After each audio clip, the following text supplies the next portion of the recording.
Ethel Shaw, actor, filmmaker, and climate change activist.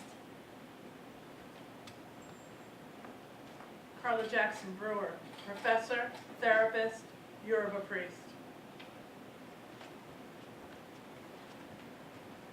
Philippe Garcesto, actor, Filipino restaurant manager. Erika R. de la Rosa, teaching artist, Seva Arts Cooperative founder.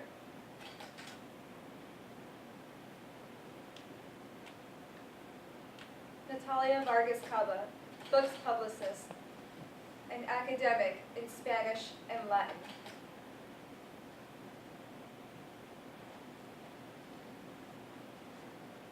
Sugar Johnson, mathematician, educator.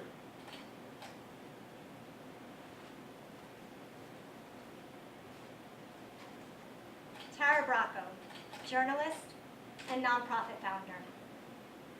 For 15 years, we gathered, a group of artists and concerned citizens, to speak out creatively about social and political topics. From downtown spaces like the Nuyorican Poets Cafe and the Bowery Poetry Club, to theaters like Theater 80, The Wild Project, and Ars Nova Theater. We presented shows on topics like climate change, universal health care, the global water crisis, and inequality. And tonight, we celebrate 15 years of working together, of activism, of knowing that our voice matters. We're not just poets, we're thinkers, dreamers, visionaries, and most of all, friends.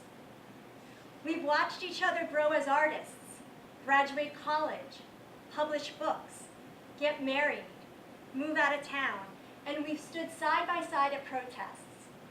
Tonight is a celebration of our community that believes that dreams can have real change and that we can use creativity to move hearts and minds. We love the arts, and we know it matters. Tonight, we will feature our best work through the years and show you what we've done as a community, and tell the stories of positive change that can result from something we craft delicately and value greatly, the poem.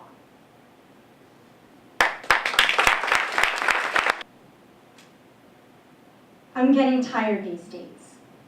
So I take my politics to the stage with an anger that beats louder than any war drum, with energy and words that ring longer than rush hour sirens.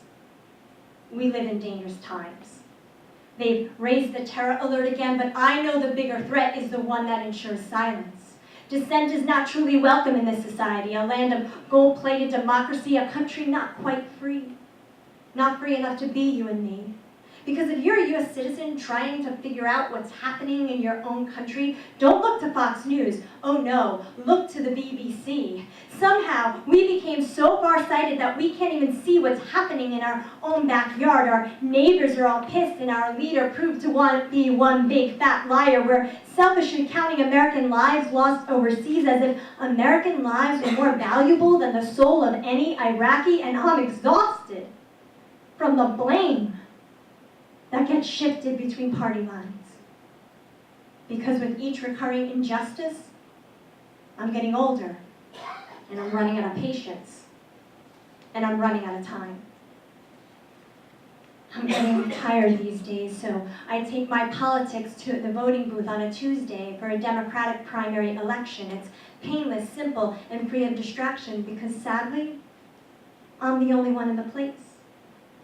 And I'm reminded that on 9/11, when my city cried ash, I was casting my vote then too, in a strangely quiet Upper East Side public school.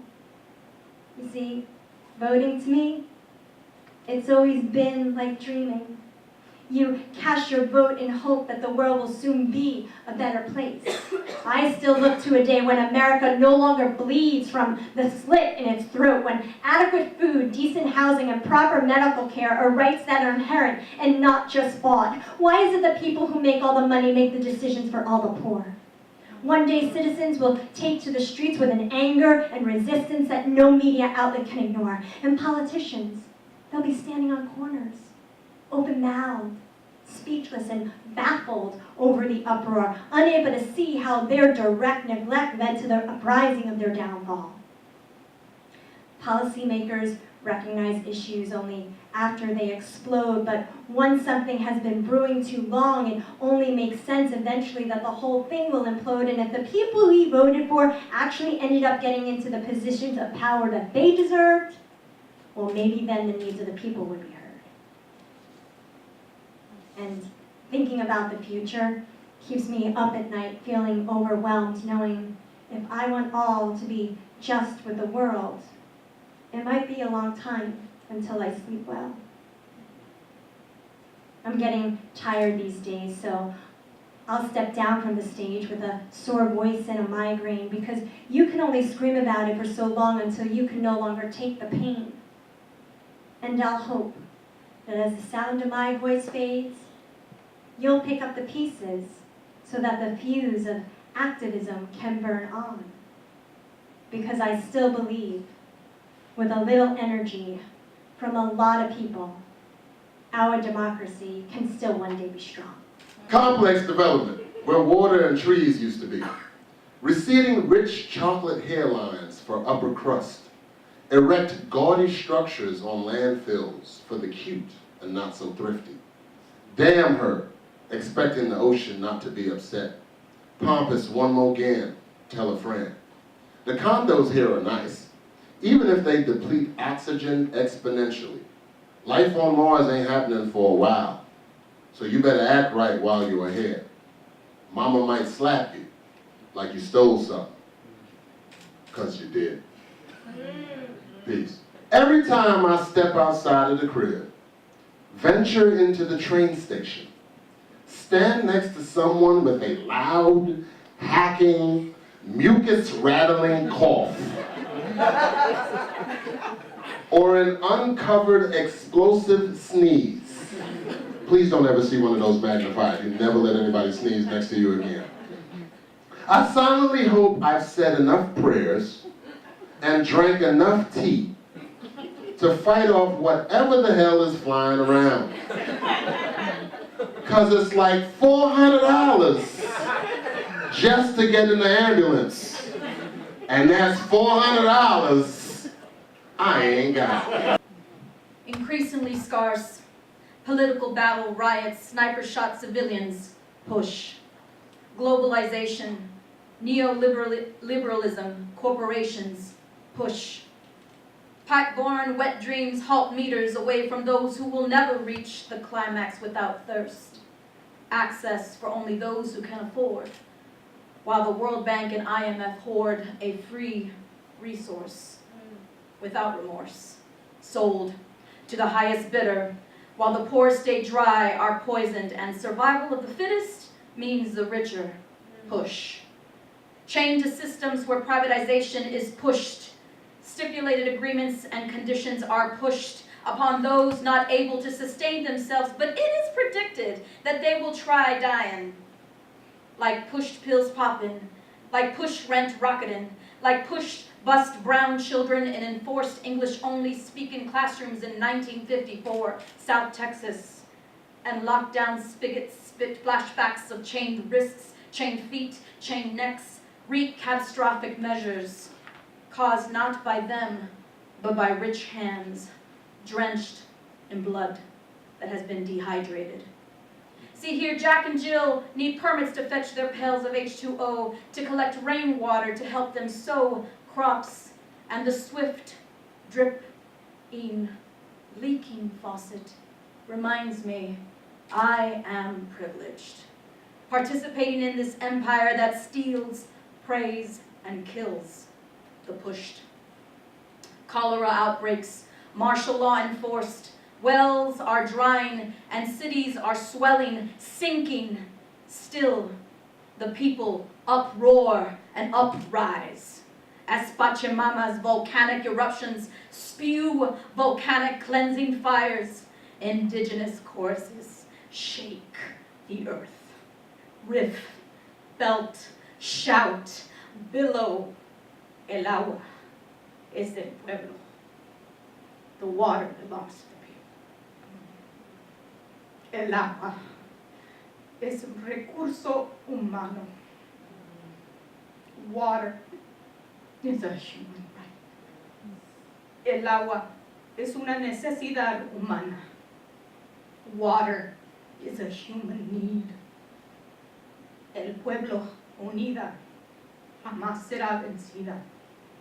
The people united will never be divided. You've dreamt about it since birth. Lo has soñado desde el nacimiento. It comes around once in a lifetime. Esto sucede una sola vez en la vida. It's one of the most important days in her life. Es uno de los días más importantes en la vida de su niña. No, I'm not talking about a wedding. She can get married several times. Estoy hablando de la quinceañera. Celebrate your coming of age tradition in style. Adapt it to fit your acculturated or assimilated estilo. Bust your wallet and lavish your quinceañera with the most flamboyant party ever. Who needs college, right? Forget it. Forget church halls, home-cooked meals, and originally sewn attire. From choreographers, photographers, caterers, dresses, props to Humvee stretch limos, all your needs can be found at expos in Dallas, Miami, Houston, and Los Angeles.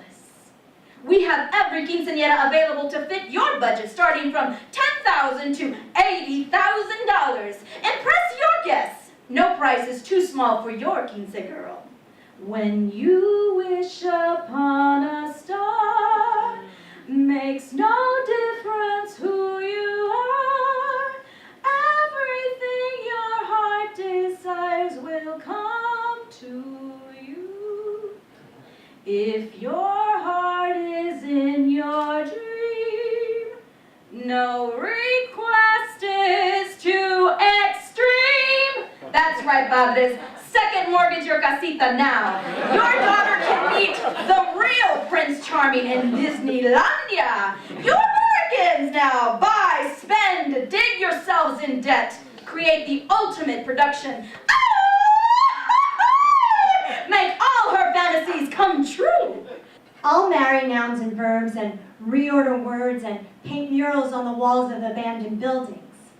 Sit in Eastside cafes and sing along to musicians, and stories told through slams will swallow me up with their realism. And one by one, someone else will add a preposition, pick up a paintbrush, and add their voice to the chorus. And our singing will be louder than a bomb. Voice after voice multiplied. Our power cannot be downsized, so go ahead and take away my 3 jobs, and then I'll have time to take to the streets, because revolution begins when voices creep up between the cracks in city sidewalks, blow across fields and prairies like dandelions, ripple at the shorelines of our country's beaches from coast to coast and through the middle of Kansas. Anger over injustice will take its rightful place, not in the form of broken windows or violence, but in the form of festivals with puppetry, children with crayons, people locking arms and joining hands. Yes, we'll dance in parks and become the conductors who orchestrate their own change. We will reform our spaces the way an artist shapes pottery out of clay, from community to community, from this march to that rally. The chorus we create will keep repeating louder than bombs, because we don't represent death. We are people breathing, and this breath that fills my lungs is desperate to escape as soon as I take it in, so I'll release it, and I'll add sound to it, because the very thing that gives us life supports our voice, and I don't want to waste that. And I know there's too much to say, and not enough time to say it. So I'll keep singing with the chorus. It will be loud, out of tune, and perfect, and the revolution, it will be poetic. 7.5 cents doesn't buy a hell of a lot. 7.5 cents doesn't mean a thing, but give it to me every hour, 40 hours every week. That's enough for me to be living like a queen. I figured it out. 1954 lyrics from a Broadway musical voice American workers' demand for a labor union and a raise in the wage. that would get them closer to an American dream of homes and consumer products to make work life more manageable. Squeezing out time for rest, renewal, family, and love. The 50s and 60s were a time when collective bargaining and unions functioned as protectors for some workers, but all workers were not created equal. If you were of color, you were fighting to get in, fighting for acceptance by those very unions who were supposed to be representing you in your fight for a job security and a wage. Hell, we were fighting to get hired. Even with all that union protection, we worked breath held, not entirely sure if we would be employed tomorrow. Those under protections of unions, collective bargaining, and civil service work, fortunate workers who could rely on something called job security. A sacred concept that once hired, doing a good job for 25 to 40 years, you too could retire with a pension. And if you worked your way up to management, a gold watch. 7.5 cents doesn't buy a hell of a lot. In 1968, American workers, mostly men, experienced a tiny progressive rise in their wages that sometimes tracked the rise in goods and services. Workers were getting closer to that illusory American dream, a house, a car, a blessed 2-week vacation. Just as we were about to reach the ring, to grab the prize, the brakes slammed. Wage increases trickled to a halt. The cost of living continued to rise. Shifting for survival, workers continued to make concessions. Give-backs were snatched. Sick days, vacation, health care, pensions, gobbled up by corporate bottom lines, forced to bargain away years of gains just to stay employed. Stay enslaved by contracts, shackles forged in blood, sweat, and ink. 7.5 cents doesn't mean a thing. And the real wage has not risen for 40 years. The escalator of corporate profits go up. The elevator of working wages plummet down to basements of labor organizing. We swept up the scraps and worked 40 hours into 60, into 80, attempting to fill those gaps with the putty of our labor, taking lower wages, giving more hours, losing more days, working 2, 3 jobs, work more, afford less, work more, love it less, part-time, full-time, all-time, less time. Less time for love. Less time for family. Less time to stop and think clearly. Stretched thin, thin, thin by all the demands of our time. Stretched thin, thin, thin by a life treading water in a sea of debt. Trying to still put pennies in our IRA, 401k, for a future, and even that's not secure. But give it to me every hour, 40 hours every week. That's enough for me to be living. Back in the days when I was young, I'm not a kid anymore, but some days I sit and wish I was a kid again. Back in the days when I was young, I'm not a kid anymore, but some days I sit and wish I was a kid again. Back in the days when I was young, New York City used to hum. Express trains dotted with tag names, masterpiece designs down West 4th on both sides. No matter where I turned my eyes, the buzz, the drive, and yeah, the grit and the grime. You gotta know what I mean. You're magically seized and on a ride so high your heart's about to explode. And you just know. But you can't wait to know again. Every sense fired up like a volcano about to blow, deliriously overloaded from that New York City flow. Back in the days when I was young, I'm not a kid anymore, but some days I sit and wish I was a kid again. When shiny elevator doors opened me to the world beyond my backyard, and rounding the block meant mysterious surprises that were caramel popcorn sweet, because I never knew who or what I would greet walking 60 blocks from 59th to Canal Street. the pulse of the city in sync with my own 2 feet. When escalators and trains led me down rabbit holes as wide as avenues, then spit me out on Bleecker or St. Mark's, where people were stranger than fiction and realer than real, when Alphabet City was a no-no and even the MoMA seemed cool. And there was no way that Willy Wonka and his chocolate factory could ever compete with the delicious oddities splattered throughout NYC. Back in the days when I was young, I'm not a kid anymore. My city has grown up with me, but I remained an artist, and it turned out to be different. Politicians, they had a good bone, intentions to sweep the streets clean. As a woman walking home alone, I don't disagree. But Mayor K, then Mayor D, then Mayor G and B scrubbed the sidewalks on bended knee continuously to the point of sterility, shiny and spotless, no longer grimy and dotted. Now monotone is in. Elites are the new rage. Droning sounds, drab sights, and styles that look all the same promote blank, lazy stares instead of darting eyes everywhere, soaking in the buzz. Back in the days when I was young, but that was then and this is now, that other soul has been deposed. I hear she's living in the outer boroughs. Some days I sit and wish I was a kid again. I wish I could see New York City as it used to be. Just a little of that electricity plugged back in like swerving taxis racing down city streets, through alleys and up towards the tips of skyscrapers, landing on the arches of the Brooklyn Bridge, howling towards the boroughs to pick up the pace, join the NYC rat race that rearranged spells art. I miss New York City.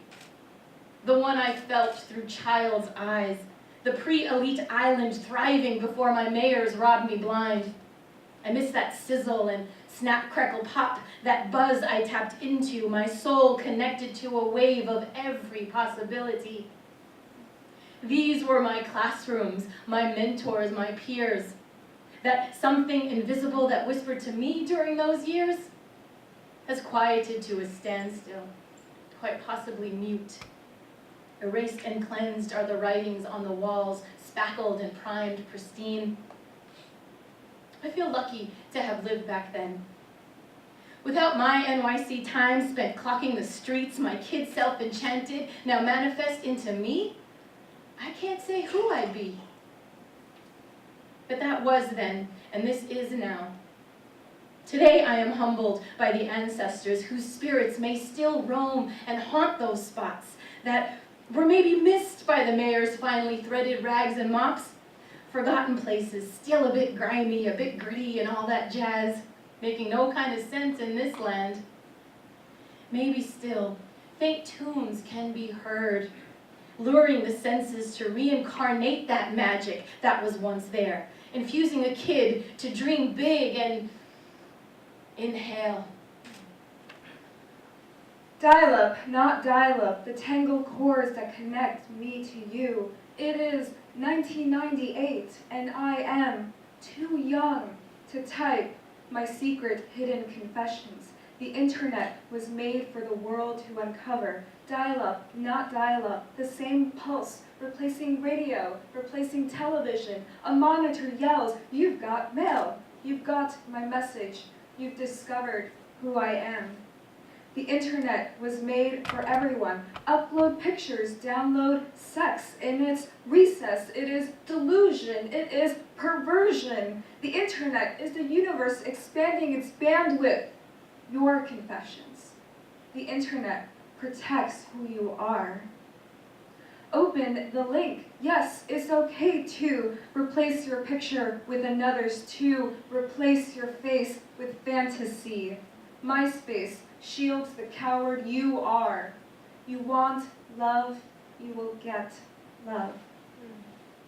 But I am alone, walking on the streets with gadgets that connect you to me. Isn't it dangerous for a woman to walk alone at night with flashing gadgets? Isn't it dangerous for a woman to channel deep into the web without first asked hits or GTFO, without everyone yelling at her for being raped. I am 25. I refuse to waste my creativity to you who type TLDR. Too long, didn't read my message. I shared on Facebook BuzzFeed residency, your best crows wanted, top residency, rewards in exposure. I refuse to write about the 5 cutest puppies on the internet. Where does my creativity belong in this social media empire? The internet is a factory. You can now like, share, post, and blog. The internet is a scam. I had no idea you are so swallowed whole. Thank you. Everybody hustling, hustling, hustling, bustling, speeding through the time-space continuum. Time lapse life, racing the clock to make that connection. For the bus, train, Uber, Lyft, scooter, bike, skateboard, to take us to our destination of our next task. Fast, fast, fast, faster than a speeding bullet. Mercury is the god of the 21st century. Our 9 to 5 has become a 24/7. Work has no meaning, no beginning, it has no end. A stream of tasks and demands that continue to flow, sweeping into our evenings like a cresting, swollen river, bursting through our boundaries like storm surge, eroding our sense of self, sense of work, sense of peace. Drowning us in a sea of an alienation, sweeping away our connections to our lives, to living. Texting while walking, walking while texting, shoot me an email, each second filled with electronic tendrils, ping, pulling at our attention, ping, ping, obscuring our focus, ping, sirens luring, seducing us out of the present moment. Lured like salmon swimming upstream, we are caught, multitasking our lives away. I just had a thought. No time for musing. Time demands are lining up. We do, but never are done. Task monsters chase us in our sleep, if we actually do sleep.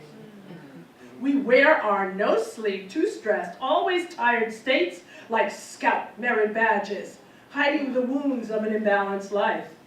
We limp into the next moment, running from yesterday through the present into a future where we keep trying to have more time. Like a thief in the night, I steal a minute or two to call my mother, hoping that I don't have to pay the time meter cause the convo went beyond 15 minutes. Like a spy on a secret mission, I meet with my friends, trying not to be discovered by the time warden, who is waving the list of all the must-be-dones before time runs out, before the weekend ends again. Dante's 9 circles of hell, filled with time-craving demons pressing on my brain, scolding me with the shame finger of should have completed that by now. Tasks which are never complete. Demands which never stop demanding time. Hell no. This is my life, my manifesto. I take back my time. Endowed with the power of choice, I learned to say no. I choose to set up the boundary of my day and create a balanced life. I choose to schedule time to sit down and have a meal. Sans devices.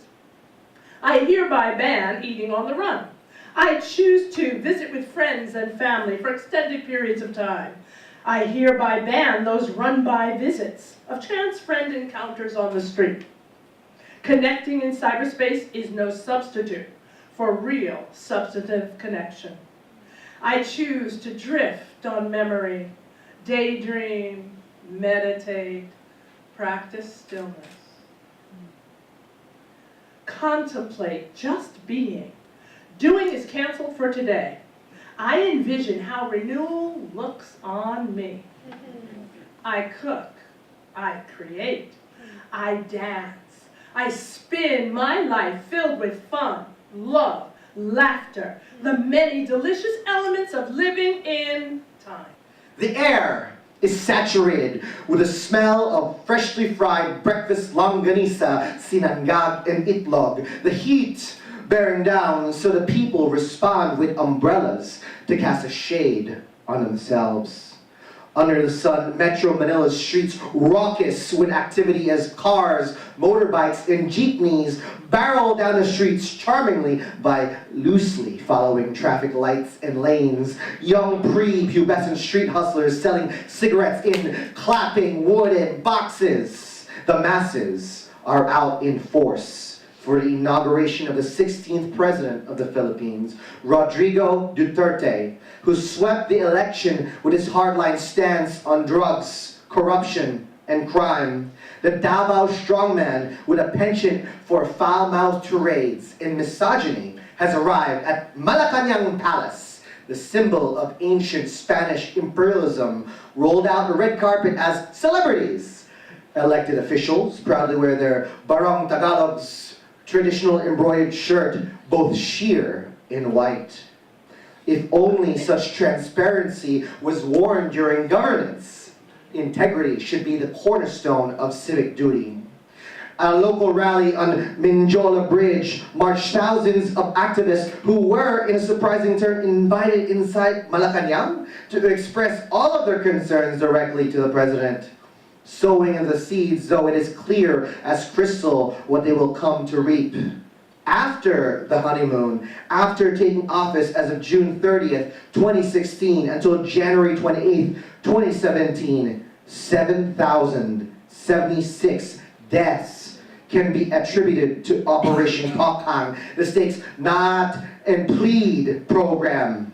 The accused are to acknowledge their guilt to pushing drugs or being a drug addict and receive jail time, or alternatively, may find themselves summarily executed by state-sponsored death squads ignominiously noosed with a cardboard sign around the neck, "Pusher ako," or "I am a drug pusher." Due process, occasionally waylaid, the war against shabu or meth comes with overwhelming costs. Over 1.1 million drug personalities have been arrested, sparking massive overcrowding of prisons. Quezon City's jail has converted the basketball court into a sleeping area with inmates like sardines, patchwork quilt of restless bodies sprawled, sitting, laying down, and considered lucky to have pillows.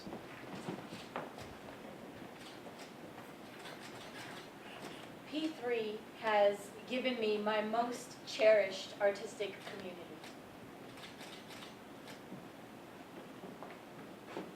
P3 informed my teaching of young change agents in the world.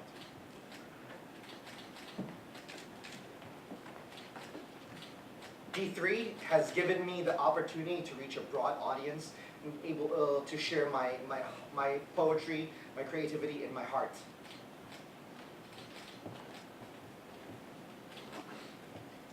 P3 was a safe space for me to explore and develop myself as a solo performer, and now is a reawakening of my dormant voice.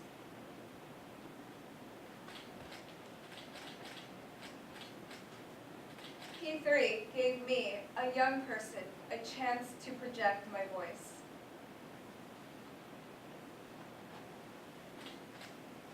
P3 has commissioned me to be a deeper thinker, a better writer, and have a global view.